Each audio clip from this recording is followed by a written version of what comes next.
Welcome sa Durs 2.0. Fresh at nagbabagang happenings ba ang hanap mo? Mga padabarkads man yan o mga trending topics? Pwes, sagutin natin yan. Kaya naman isubscribe nyo na ang ating channel para sa mga nagbabagang balita everyday. Welcome back again sa ating YouTube channel mga kadabarkads, and for today's video ang pag-uusapan natin ay tungkol sa mga importanteng kaganapan sa loob at sa labas ng Itbulaga at patungkol kay Raisa May at kay Bimbi. So kahapon, pakatapos po ng programang Itbulaga mga kadabarkads, nagkaroon ng pagkakataon backstage sina Maha Salvador and James Reid na makapagpapicture sa mga Itbulaga host natin katulad po ni Bossing Vic Soto, Boss Joey, Miles, Karen, and Ian Red. Lubos din ang pasasalamat ng kanilang management sa programang Itbulaga for having their artists. Samantalang sa Bulagaan University naman makakasama natin si Raisa May and si Bimbi. Kaya kung meron po kayong sang request, i-comment nyo na yan sa designated post ng TBJ. Samantalang umani naman po ng reaksyon ang nakasulat sa damit ni Raisa May Dizon at inuugnay po ito kay Bimbi. Ayon kasi sa nakasulat sa damit ni Raisa, "Don't talk and just hug me now." So bakit nga ba inuugnay mga kadabarkads kay Bimbi ang nakasulat sa damit ni Raisa May Dizon? So kung inyo natatandaan nyo, sinabi po ni Bimbi during Bulagaan University nung nakaraang Sabado, gantong-ganto po yung sinabi niya. Sabi niya, "Action speaks louder than words." Meaning, mas ipapakita na lamang po ni Bimbi and Raisa yung action po nila pero wala silang i-confirm, wala silang sasabihin sa publiko. So hayaan po nila na manghula tayo base sa mga aksyon na pinapakita po nila. Samantalang Raisa May Dizon, hindi nga ba maitago ang kilig nung nag-guest po si James Reid sa Itbulaga kahapon? Kapansin-pansin kasi mga kadabarkads, nung paglabas po ni James Reid, sobrang kilig na kilig si Raisa May Dizon mga kadabarkads. Napatabon pa nga po siya sa kanyang bibig. And napansin po yan ng mga viewers.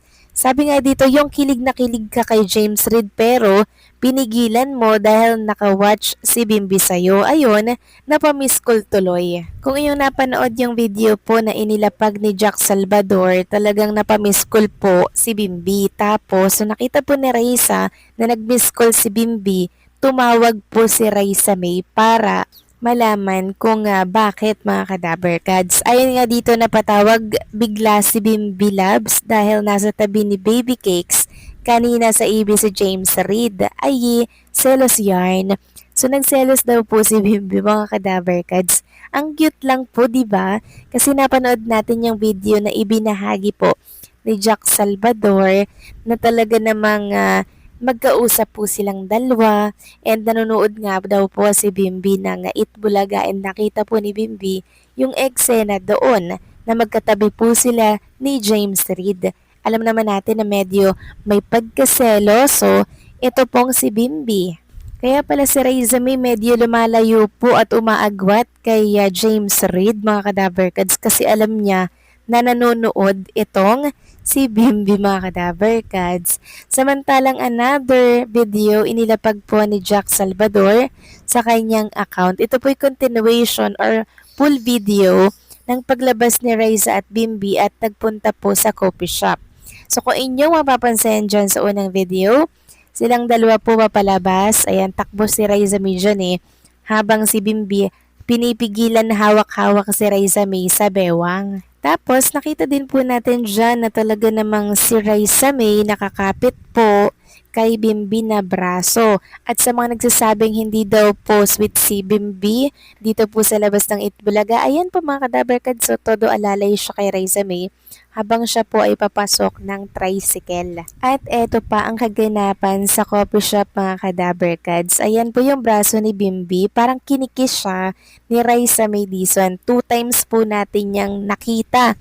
And si Bimbi naman sa braso ni Raisa May Dizon, nag-kiss each other mga kadabarkads. Si Raisa sa braso ni Bimbi and si Bimbi sa braso naman po ni Raisa May. How sweet!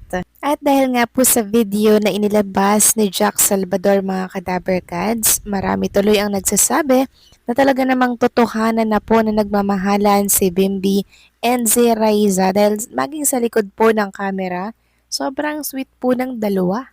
At kitang-kita nyo naman po ang patunay, di ba mga Kadaber Cats, talagang kinikiss po ni Raiza yung braso ni Bimby and si Bimby sa braso naman po ni Raiza May. Kaya sa nagsasabing iniwanan daw po ni Bimby si Raiza May sa tricycle nung time na lumabas sila, hindi po, inantay po si Raiza May. Inalalayan at talaga naman pong iningatan mga Kadaber Cats.